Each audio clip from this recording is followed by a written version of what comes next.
নমস্কাৰ অসমীয়া পাকঘৰ চেনেলটোলৈ আপোনালোকক স্বাগতম জনাইছোঁ। আজি মই আপোনালোকলৈ এটা নতুন ৰেচিপি লৈ আহিছোঁ। বলকচোন তেতিয়াহ'লে দেৰি নকৰি ৰেচিপিটোলৈ আগবাঢ়োঁ।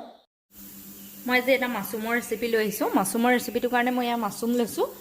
মই কেঁচা মাছৰুম লৈছোঁ। মই অকণমান গৰম পানী দি 5 মিনিটমান তিয়াই থৈছিলোঁ। তিয়াই পেলাই ইয়াৰ চেপি পেলাই টুকি লৈছোঁ।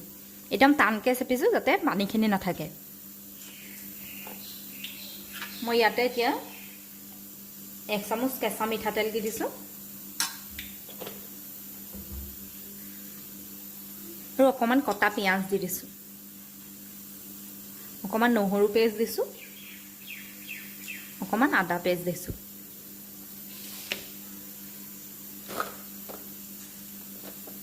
মই ইয়াতে 1 চামুচ হালধি পাউডাৰো দি দিছোঁ আৰু 1 চামুচ জিৰা ধনিয়া গুড়ি দি দিছোঁ।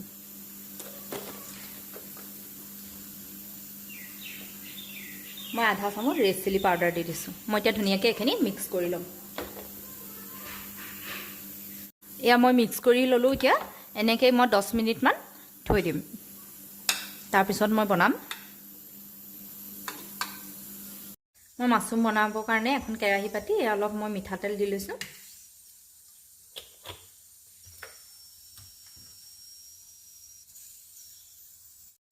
মই ইয়াতে কেইটামান পাঁচফোৰণ দি দিছোঁ আৰু দুখিলা তেজপাত, 3টা শুকান জলকীয়া দি দিছোঁ।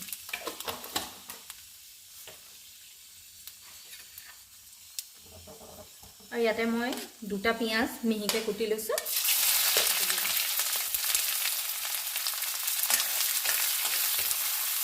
পিঁয়াজখিনি মই ৰঙচুৱা হোৱালৈকে ভাজি ল'ম।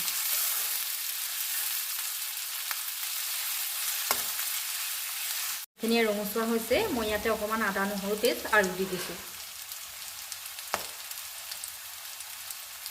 মই এইখিনি কেঁচা গোন্ধ যোৱালৈকে ভাজি থাকিম।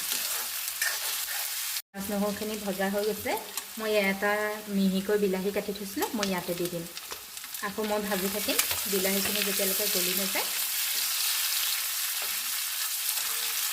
ইয়াতে আন্দাজমতে নিমখ দি দিছোঁ।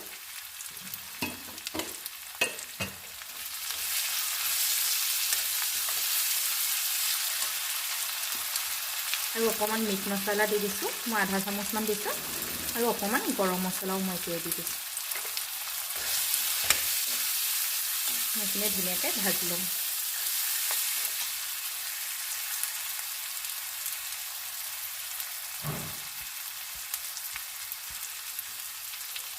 এইখিনি ভজা হৈ গৈছে। মই ইয়াতে যিখিনি মাছৰুম মই হেৰি কৰি থৈছিলোঁ সেইখিনি ইয়াতে দি দিছোঁ। মই এইখিনি এতিয়া ধুনীয়াকৈ মিক্স কৰি ল'ম। আৰু ইয়াতে মই এটা আলু ডাঙৰ চাইজৰ টুকুৰাকৈ কাটি লৈছিলোঁ, সেয়াও দি দিছোঁ।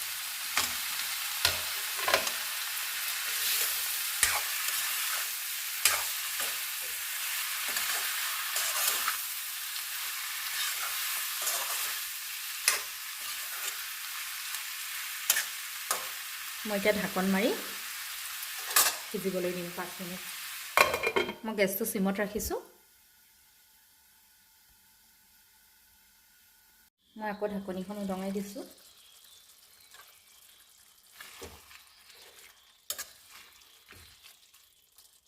মই আকৌ ঢাকন মাৰি সিজিবলৈ দিম। গেছটো মই চিমতে ৰাখিছোঁ। মই আকৌ 5 মিনিটৰ পিছত ঢাকনিখন উদঙাই দিছোঁ।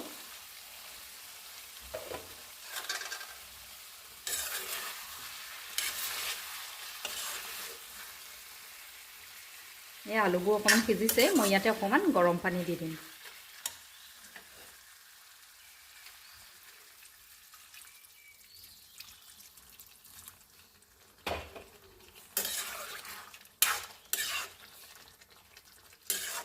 গৰম পানী দি দিম আৰু মই গেছটো বঢ়াই দিছোঁ। মই এতিয়া 5 মিনিট আকৌ উতলিবলৈ দিম। মই আকৌ ঢাকনিখন উদঙাই দিছোঁ।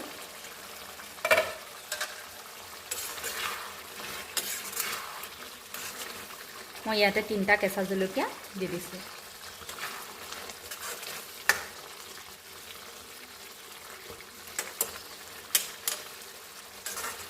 মই আকৌ অকণমান দেৰি ঢাক মাৰি থৈ দিম।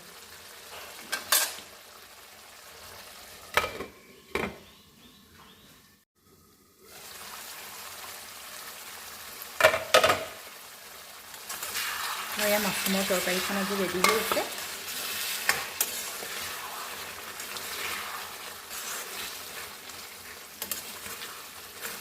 আপোনালোকে বাৰু এনেধৰণে মাছৰুম বনাইছেনে? বনোৱা নাই যদি এবাৰ বনাই খাই চাবচোন। আমাৰ ল'ৰা ছোৱালীকেইটাই মাছৰুম খাই বৰ ভাল পায়।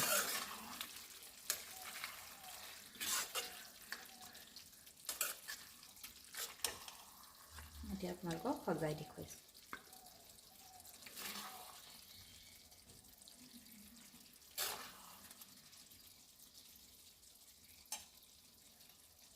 মোৰ এয়া আজি মাছৰুমৰ ৰেচিপিটো ৰেডি হৈ গৈছে। মই ইয়াতে অকণমান ধনিয়া পাত দি দিছোঁ।